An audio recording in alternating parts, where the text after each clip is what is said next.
Full Contact. In association with Mitsubishi Motors, drive your ambition.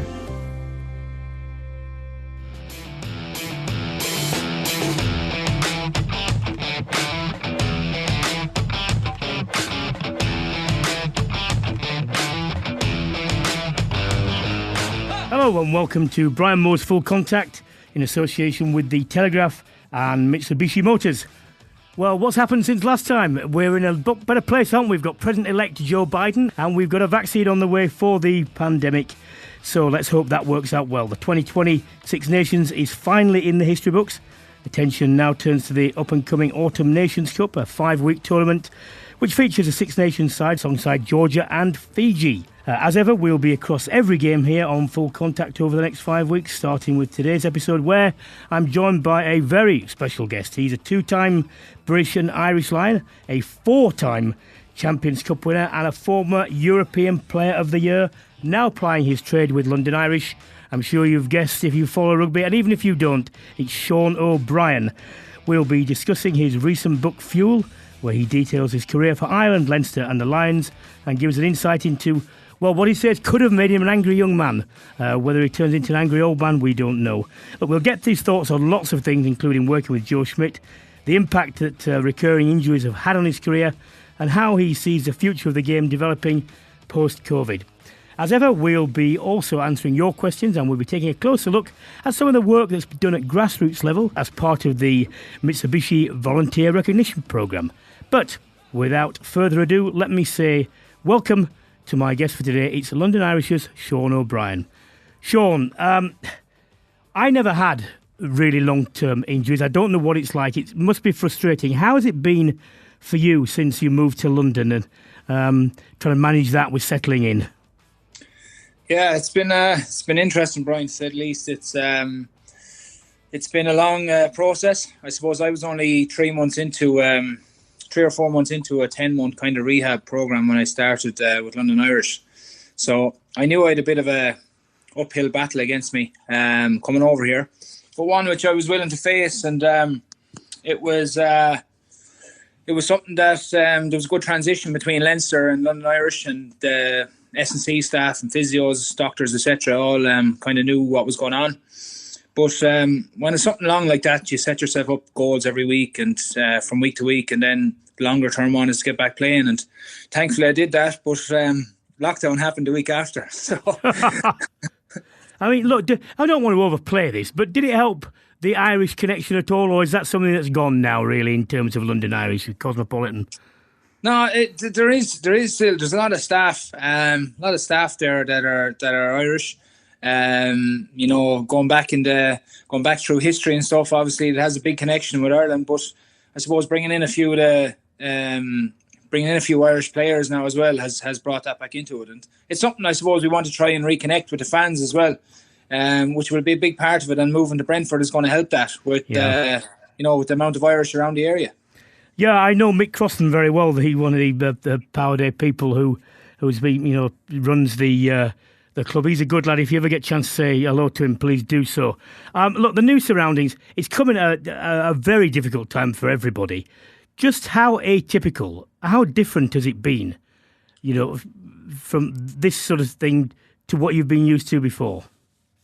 Yeah, it's been a strange one, really. Even coming back for that game with no fans and no buzz around the place when you get to a ground. Even in training, social distancing in meetings, and there was all these protocols that we had to follow, and they're there for every club, so everyone's had to adapt for it. But it has been very strange for players because as well as anyone, we just want to go out and play and enjoy ourselves, and the whole experience of a rugby game is about the atmosphere and how you create that as a bunch of as two teams, I suppose, playing against each other, and that's not there at the minute, so it's very different. But it's something I suppose players have gotten used to now over the past few months, and will now leading into the new season. I'll tell you what, when they finally get back in front of crowds, it will be like almost a new dawn, won't it? You suddenly realise what you've been missing. Yes, for sure. And I think the fans as well will really enjoy the whole being back out there with each other and having a few beers and getting the crack going. So on both sides of it, we're definitely looking forward to the time when fans are allowed back in, and I'm sure they're the same. Well, Six Nations has just finished. I mean, it was split in two. It's very difficult to understand exactly what was going on and keep your mind on that. What did you make of it as a whole? Yeah, it was. It's strange, I suppose, from the point of view that such a break and then back into it. And like, it could have been anyone's on that last day. And, Ireland went to France, and if they kept the scoreboard ticking, it could have been a bit of a different result. And then England kind of had a poor first half against Italy and ramped things up in the second half. But yeah, it's just the way it all unfolded. But I think England deserves it. I think they've played the better rugby of everyone overall.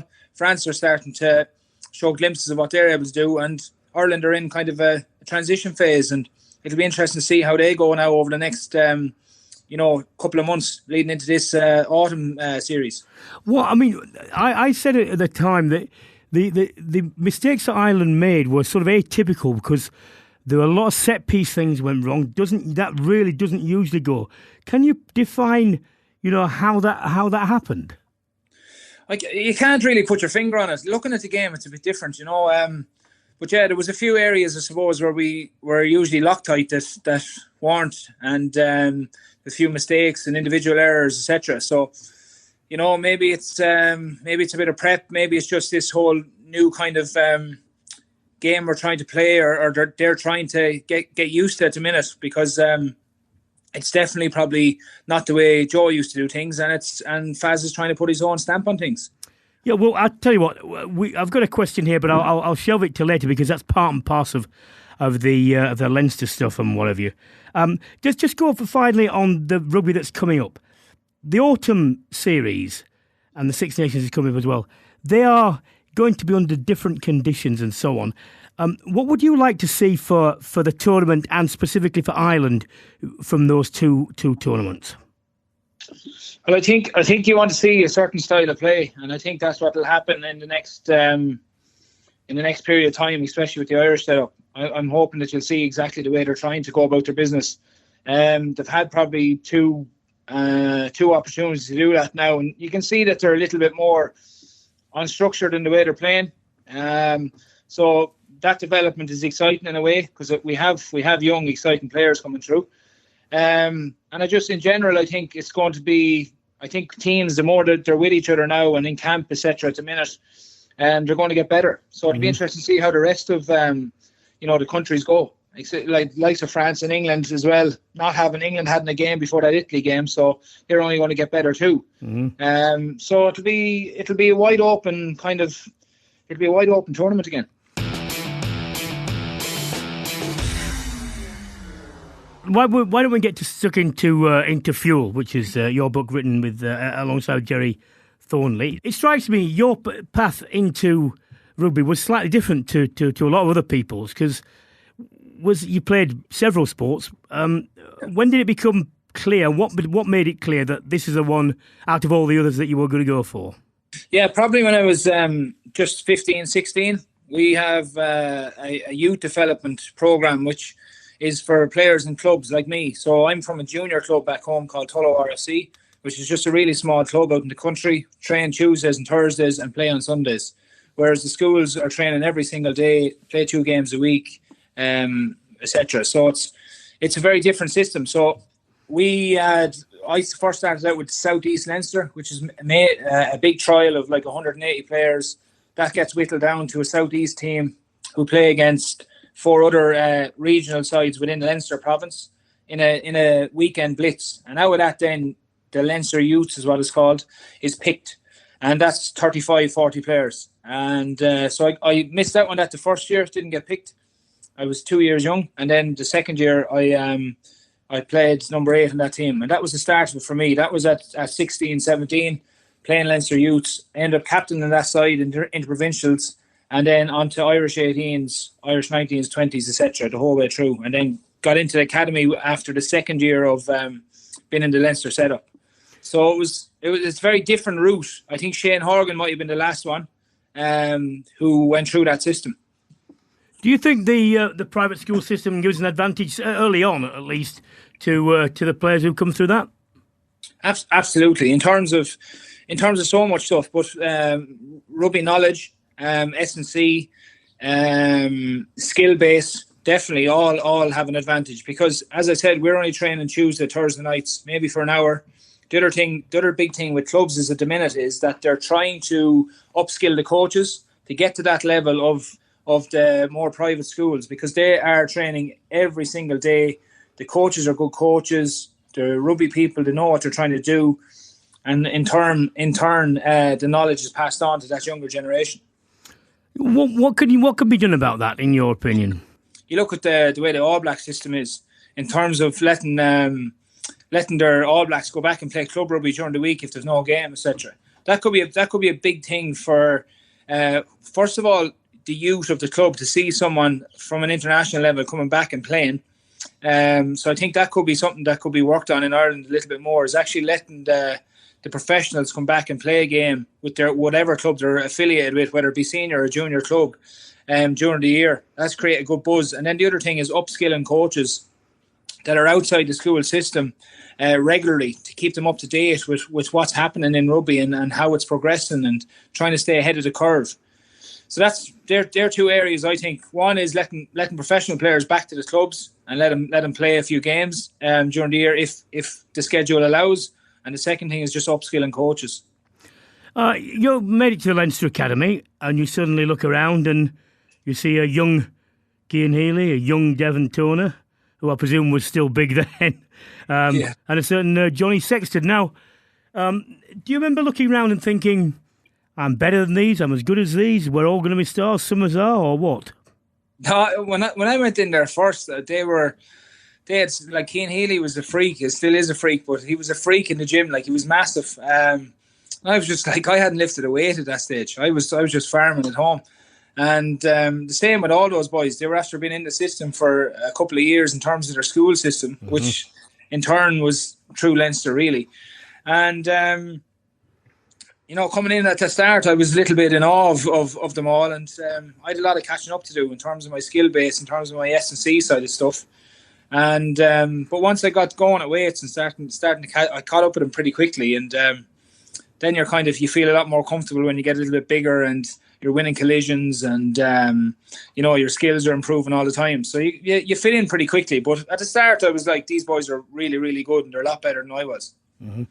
Well, I mean, look, irrespective of the defects which you've identified and suggested some way around them, there's no doubt that the Leinster Academy, and Leinster in particular, have got a fantastic reputation for producing homegrown talent. Now, why is that so much more than, say, possibly other provinces of Ireland? It's just it's a numbers game in Leinster. We've so many rugby schools, we've so many youths. So we have the biggest pick out of everyone. But the other thing is obviously that the investment that's going into these schools and club systems is massive. And again, you look at the Black Rocks and Clongowes and St. Michael's. They're churning out fully ready to play professionals when they leave school. Mm-hmm. Like a James Ryan, for instance. The minute you come into the Leinster Academy, you look at him and you go, this fella's ready to rock. He's a good head on his shoulders. His knowledge is perfect. He's big. He's physical, etc. He's going to get bigger and he's going to get more physical. But when he came out of school, you always knew that he was one of these boys that was chomping at the bit and nearly ready to play. So they're churning these young, talented academy guys out now. And I think we're nearly in Leinster. We're nearly spoiled because we're actually producing so many good rugby players that they're heading off to the other provinces from school and getting into other provinces' academies. You made your debut in September 2008. It was under Michael Cheika. He also went on to have a rich, varied, and successful career. What were your memories of that and him? Yeah, Chex is a hard-nosed character. I remember he used to give us a hard time, the younger group, the likes of Cian and Dev and Johnny and myself. But he was trying to change the culture in Leinster at that time. And because we were probably a little bit soft and were very hot and cold on big days, So he tried to instill that bit of toughness in us and in the senior players that were there, and weed out some of the lads maybe that weren't fully committed to the cause. So my memories of Cheik's are good ones. Like, he was a good character, but he was hard on us, but in a good way, and it done us the world of good. And he had a good group of young lads coming through at the one time, and mixed in with the likes of the O'Driscolls, Shane Horgan, Leo and Geno coming back at that time. He had a group of people that really wanted to win and make Leinster successful. Sean, did he ever, because when I spoke to him, I've spoke to him several times, I've interviewed him and so on, and he made a big thing to me about getting over to the Australian players, because he was in situ in Australia at the time, about what it was like to have a career like his where he never quite made it, and how thankful he would have been, and how much he would have made it if he just got there, and that people who had the talent, owed it to people like him, to do it, because they didn't realise what it would be like to be in a position like that. Did he ever use that sort of message when you were there? Yeah, he did. He used similar messages because, you're in a privileged, state when you're in a setup like that, and you are lucky to be there. So he did remind us of that a little bit, and for people who mightn't have quite met it, or someone with bad injuries that was forced to retire that was a good rugby player, he'd always bring up that human element to it too, and the why we actually play, and the care and element of it. So that was a part of his DNA too.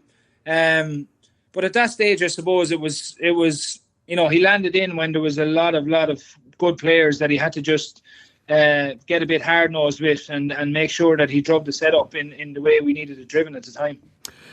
Well, he started the upward trajectory, and it was continued under Joe Schmidt. What did Joe bring that was different? Joe brought a level of discipline and detail that was incredible. He didn't let anybody, and I mean anybody, the O'Driscolls, any of these boys, away with anything. A drop ball, a shift pass, whatever it may be, he would pull everyone up on everything. And our standards off the field were massive, keeping the changing room completely clean, kitchen, all our environment spotless. So he was very Joe was a school teacher, so he was very like that in terms of the way he went about his business. But the great thing about him then was his level of detail when it came to analysing the opposition. He always found chinks in their armour, and we exposed them. And we came up with a plan to do that during the week. I mean, that's interesting you're talking about the off-the-field stuff, because a lot of people might say, what difference does that make? What difference did it make to you as a person and your outlook and other things? What did it do for you? Yeah, well, sure, it does make you, these habits, when someone's at you like that the whole time, your habits, they become a habit. So you wouldn't walk by a piece of rubbish on the street nearly if you seen it. You'd pick it up and put it in a bin somewhere. And they were the small things that you'd actually kind of go to yourself, Jesus, why did I just do that? Because you're doing it in the environment every day, and you're doing it around the environment, and it's something you're just so used to, and it ends up being ingrained in you.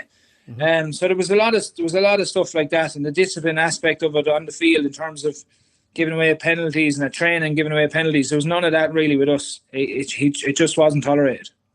Becomes an element of self-discipline, doesn't it? When you can police yourself, that's always a huge thing. You turned down a couple of opportunities to move to the top 14 when you were at Leinster. I presume those were lucrative ones.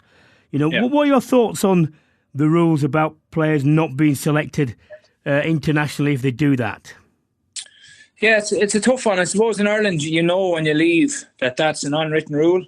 It's only been broke once, obviously, with Johnny going to Racing. Oh, how did that go down, by the way?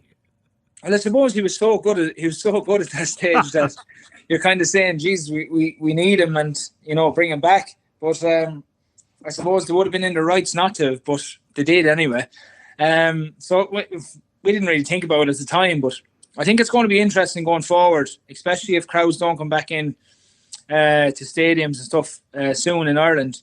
Financially, how I suppose contract negotiations are going to go with some of the international paid players, and if they go to leave, what happens then? Because some of the best guys are probably up for contract now shortly, And if they can't get the value they can or that they deserve probably in Ireland, they're probably going to go elsewhere. And then probably the union will be forced into a decision to go, right, do we need to bring home these players? Do we need these players? And the answer will probably be yes, we do need them. So it'll be an interesting time that lies ahead. I'm going to go back to your time under Joe Schmidt, both with Ireland and Leinster. But the third coach you played under, his current boss, is Leo Cullen, made the difficult transition from player to manager. That's not always easy. And of course, a lot of our listeners will remember Stuart Lancaster from his spell as England coach, and I got to know Stuart, I think, very well, I thought. How would you describe both their impacts? How would you say Leo went about that difficult bit of distancing what he had been to what he had to become?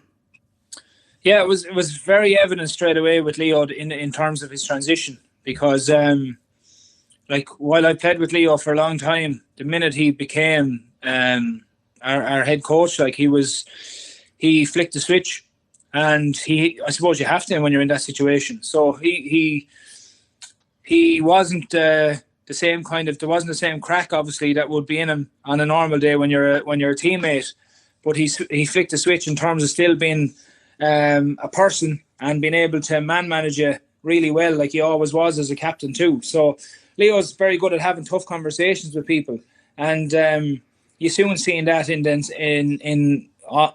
terms of being on the management side of it rather than playing side of it. He'd have those tough conversations. He's a very straight shooter, so it was probably an easy thing for him to do. It was probably a bit strange for the likes of me and some of the other lads looking in, going, right, well, he's not a teammate anymore. He's our coach. And we have to flick the switch as well and make sure that we're not expecting him just to be, the Leo that we played with, rather than the Leo that's actually over us now and he wants things done a certain way. So, it was probably an easier transition for him. It took us a little bit a while to adapt to him, but with Leo, you know exactly where you stand 9 times out of 10. So once you know where the line was, it was easy to get on with it. And then with Stuart obviously has been a massive part of what Leinster's been about the last few years, and the two of them complement each other so well. And I think he missed the coaching element of it when he was with England. He was trying to look after so much external stuff probably that he went away from what he was really good at. And we were very lucky, I suppose, to get him at the time. And he's been really a breath of fresh air, trying to drive people in the right direction, trying to improve everyone as an individual, and really, really investing in the club and investing in the people in the club. And he was a great find for us, to be fair.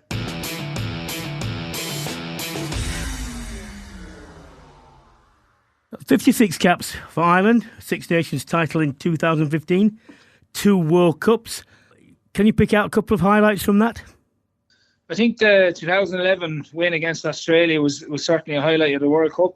Getting your first cap at home in the RDS was definitely a highlight for me.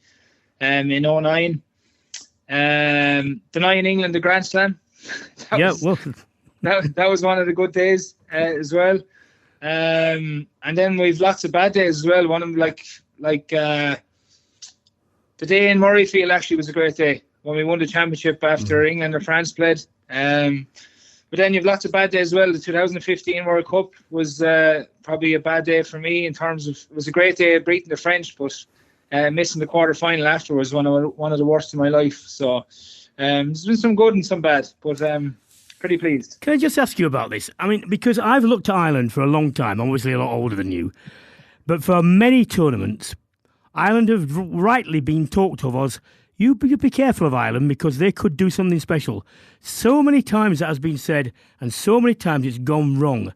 Is there anything that you can put your finger on as a common denominator in that, or is it just a series of one-off difficulties? I think we probably peaked a year too early, leading into the last World Cup, and I think it gave teams a chance to figure us out in terms of what we were going about and how we were going about things, leading into the 2019 World Cup.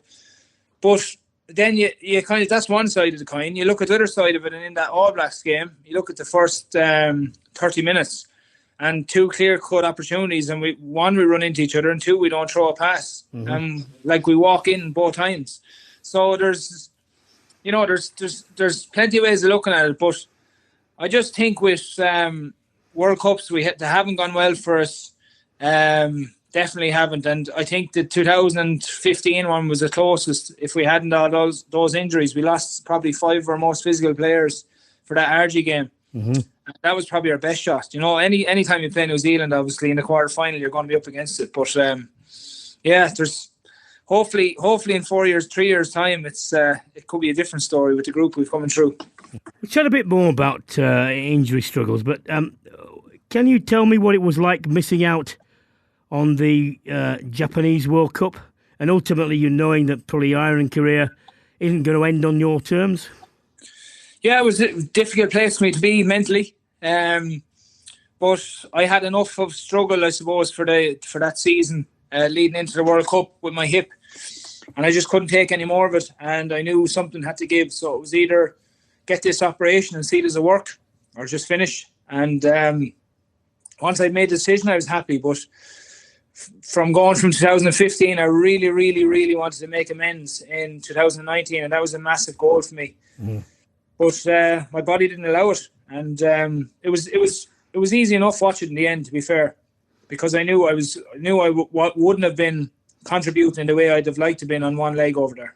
We touched on this earlier on. You were talking about slight changes under Farrell. You're looking for that sort of style. What is it? What can you define? Can you tell me what that style should be in your opinion? Well, I think we just get away from being so structured. So I think that's the way we've shown glimpses of when we are a little bit unstructured. It looks a lot better.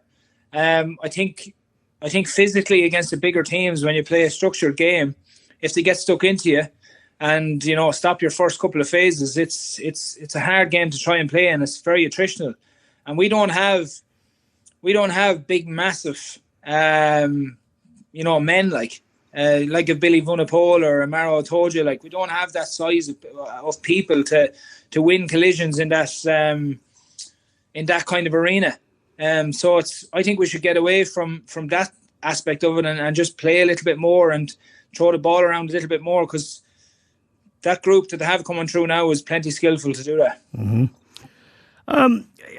Talk to me a bit more about the struggles, especially with your hip, because you mentioned in the book that you had a choice of hip replacement, which it will come as a bit of a shock to most people. They usually associate it with people who are much older, or hip resurfacing, which is what Andy Murray had. You went for the latter. What made your mind up about that? What made my mind up was it gave me a chance, and that was really the nail in the coffin. It gave me a chance to come back, and it was a chance I was willing to take. It'd never been done before by a professional rugby player, and it was something that was safe in my eyes, because if something went wrong, I could always have the hip replacement. But I didn't want to finish the way I finished my career the last season and a half. It was tough mentally on me. I didn't play any good rugby. I probably played 2 games out of the year. Played well against Toulouse in a quarter final.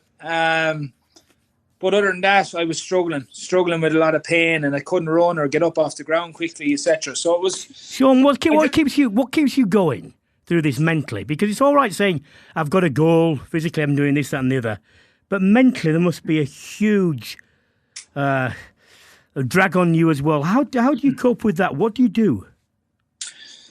Well, mentally, I suppose it was why I kept going was because I want to win things, and I still think I have a lot to give, and that's why I came to London Irish. And what they want to try and achieve, I think I can help.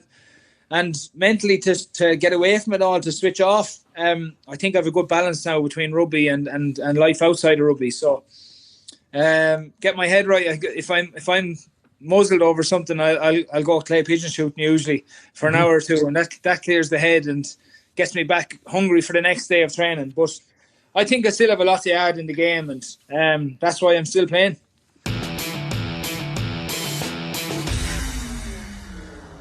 The Lions, how special was that?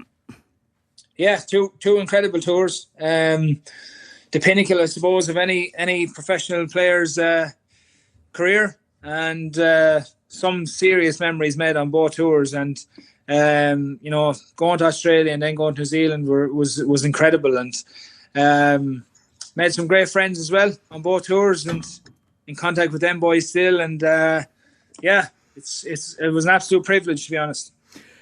Well, I hope you have the same thing. I mean, we got together with an 89 one a while ago, and people just dropped in. People hadn't actually seen each other since the tour, and they dropped in. So I hope that'll be the same with you. I want to talk you through the try the second test. Yeah.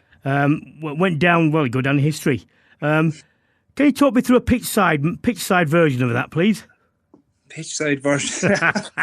I think I just seen Schmidt box kick that back down the field, or no, was it Bowden Barrett maybe that actually kicked it? And we were about on the halfway line at that stage, and I just said, let's get back here and support. But I was fully sure Liam Williams was going to just launch it back down the touchline and would have a line out somewhere. But when I seen him coming back in field and pinning his ears back, I said, I better get back here in case this fella does get tackled, because he's the type of player that does just play off the cuff. And when I was getting back close to him, then he really put the hammer down, and I said, well, I better go try and pick up this fella. So I pinned the ears back and away with me. But the boys done all the hard work, and I just had to basically fall over the line. But I was pretty tired after running the length of the field, I can assure you. Look, you speak highly of Warren Gatland in the book, but I mean, obviously, a lot of people will remember some of the comments that were made following the tour about the preparation. What's your view of all that now? Yeah, I could have probably said it in a bit of a different way, but the way I suppose it was grabbed at the time and turned into a heading as such, it wasn't really what I was getting at. Mm-hmm. I was getting at the fact that there's improvements to be made going forward, etc. And it was, it was like, I get when I spoke to the coaches afterwards, I got what they were saying to me. They got what I was saying to them, because it wasn't lost in translation in terms of the media. But it was certainly, there is certainly learnings to be taken from both myself and probably from their point of view too. So, you draw a line on it, you move on. I can't turn back the clock, but it wasn't to try and tarnish anyone or to pick anyone out. It was to try and make the setup better. And, I suppose you have these opportunities in life, and I just thought that it was a massive opportunity to go and win a line series in New Zealand. And, rather than, I suppose, we drew it but it was a bit of an anticlimax. I understand that, yeah. We were speaking on here last week about who might be a suitable captain. If you had to pick one today, who do you think you'd choose? If I had to pick one today, I would probably pick... pick Itoje, to be honest. Why? I just think he's fit. He's vocal. He doesn't talk much rubbish or anything like that. He's a leader in terms of his actions, and I think physically, he's probably one of the most dominant players in the, who would be on that squad. Mm. And that's what you need. Someone like that. You need a hard-nosed, no-nonsense fella going to South Africa, and he's my pick anyway at the minute. Full Contact, in association with Mitsubishi Motors. Everyone's ambitions are different. You can climb to the top, or you could take on uphill battles of a different kind. You can explore for hundreds of miles, or you could begin a bigger journey. You can make time fly, or you could make it stand still. The Mitsubishi SUV range. Drive your ambition.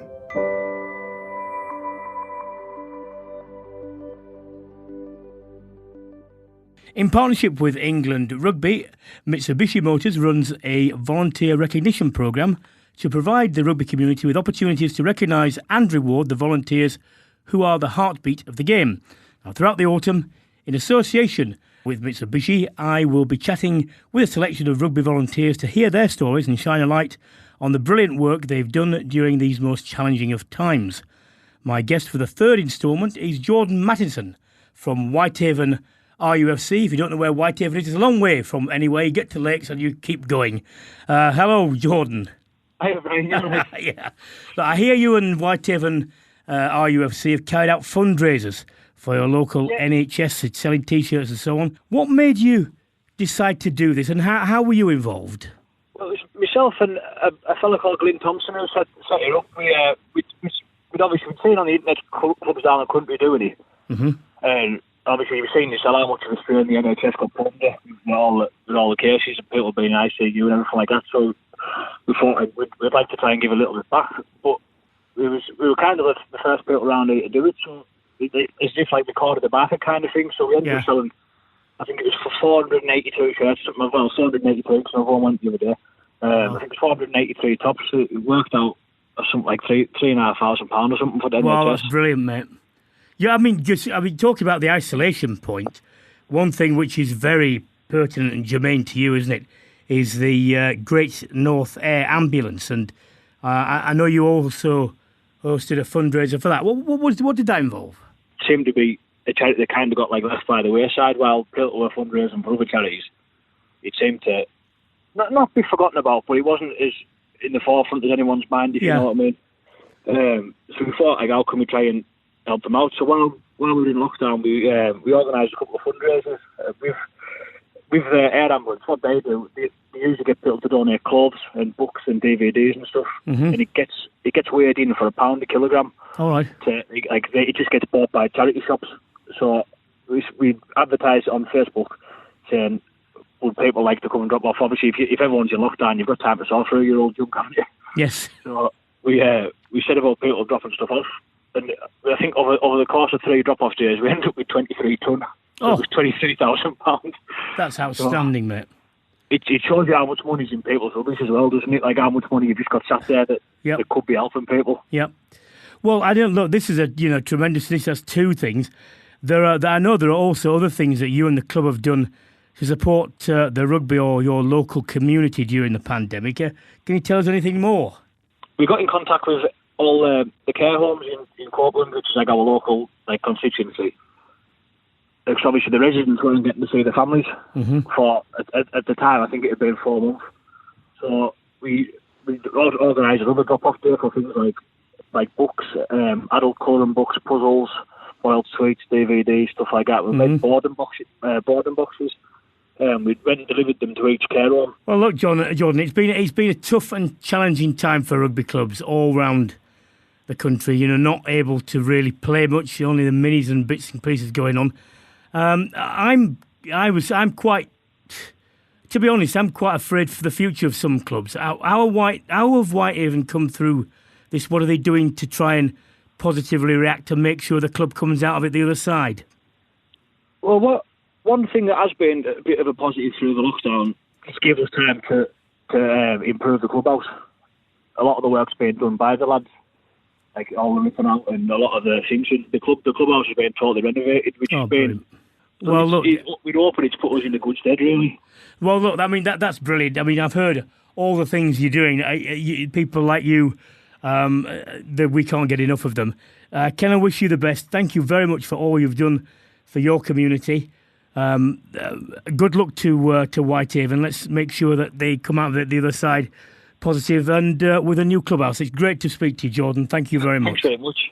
That's Jordan Mattinson there from Whitehaven RUFC. And if you want more details about the Mitsubishi Motors Volunteer Recognition Programme with England Rugby, visit www.englandrugby.com/participation/volunteers.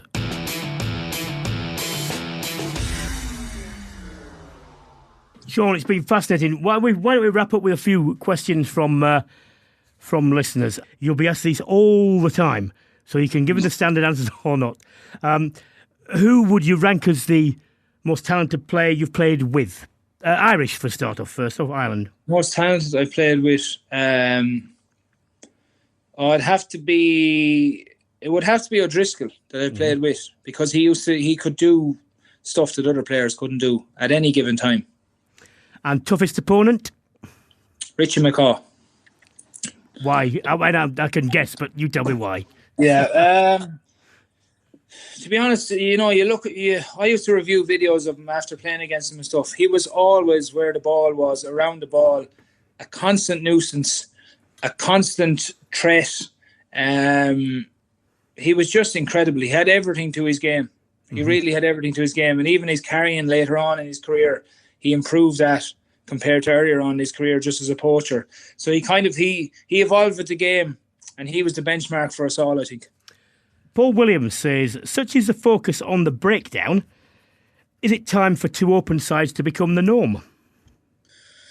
Yeah, it probably the way things are going at the minute, it is probably the norm, to be fair, as long as one of them's a line-out operator of some sort. But yeah, it's definitely an advantage to have 2 fetchers on the pitch. From Stuart, has the change in the law, well, the change in emphasis actually around the breakdown, caused a reduction in tries scored this calendar year? Far more turnovers. Is that a good thing? Yeah, I think far more turnovers, but I think I think there's been a lot of turnovers scored off those, or a lot of tries scored off those turnovers. So I'm not sure if it's that is that a fact that there's been less. I'm not sure it is a fact, to be honest. Yeah, it's opinion. The other way around. Yeah. No, I think it could work the other way. If teams are really getting clean turnovers, they can use it as an attacking weapon for them. So get disorganised defences and so on. Yeah.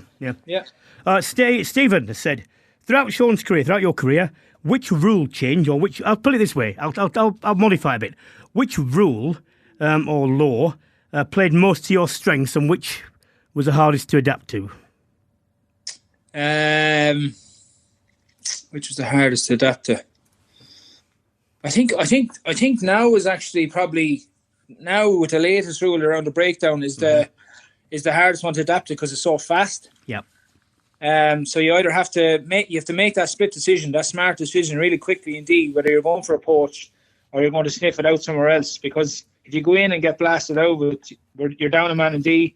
If you get there and you're on the ball, the referees are giving it now, wants to see a pull. Where years ago, I remember being on balls for 5-6 seconds and you're getting belted, and then you might get a penalty. So I think the rule now is the one that people have to get most right, because there's been a lot of penalties for hands on ground, etc., etc. So this one is probably the most difficult to make a good smart. I'll put my own in here, Sean. There were 2 red cards in the Australia-New Zealand game over the weekend. People have different thoughts about this, and I know some modern players seem to have said to me, well, it's how the way it goes. What did you think of them? They're red cards? Red cards, yes, by the letter of the law, the way it is now. But when you slow them down and you look at what happens, there's no intent or maliciousness in either of those 2 hits, and there's no swinging arms. So while I suppose it's all happening so fast in front of you, and people aren't going to get timing right all the time, but that is the letter of the law at the minute. So yes, red cards, but they are harsh ones. If it's a swinging arm, or there's intent, or there's it's provoked, like it's different. It's definitely a red. But I don't know. Maybe it's something to look at going forward with that type of thing. Whether it's actually intent there or not. And last one, not entirely frivolous, but from Tony. Have you any team nights out since you joined London Irish? Don't incriminate. Don't incriminate yourself, by the way. Here, no, we've had last Christmas, was it? Yeah, it was last Christmas. We had our Christmas party, all right, and that's the only team night we've been out on. So looking forward to when we're ready to get back out again. Good man. Just remember the camera phones everywhere, mate. Listen, Sean, it's been fascinating. We could go on forever, but we'll run out of time. But best of luck getting back with everything. I really hope you can finish on your terms. And just for what it's worth, when you come to retirement, I did a lot of research about this, and the people who do best out of retirement are the people who plan for things. So I just hope you've got something in mind, when it comes, that you go out on your own terms and you can have that plan and it'll all go your way. So thanks very much, mate. Thanks, Brian. Cheers. Well, that's all we have time for this week on Brian Moore's Full Contact with the Telegraph. I hope you enjoyed the extended chat with my guest, Sean O'Brien. I wish Sean best of luck for the season ahead once more and on his career. Make sure you check out his book, Fuel, which is available now in all good bookshops. if you've enjoyed this episode, why not subscribe and check out some of our previous episodes? And to say, look, you'll stay up to date on all things with sport if you head to telegraph.co.uk/contact. That's where listeners can get 30 days access to all the Telegraph's premium sports coverage completely free. I'll be back next week when we'll be reviewing round 1 of the inaugural Autumn Nations Cup. England are playing Georgia. Will Georgia make a case for replacing Italy or forcing the way in some otherwise? We will see. But from now, goodbye.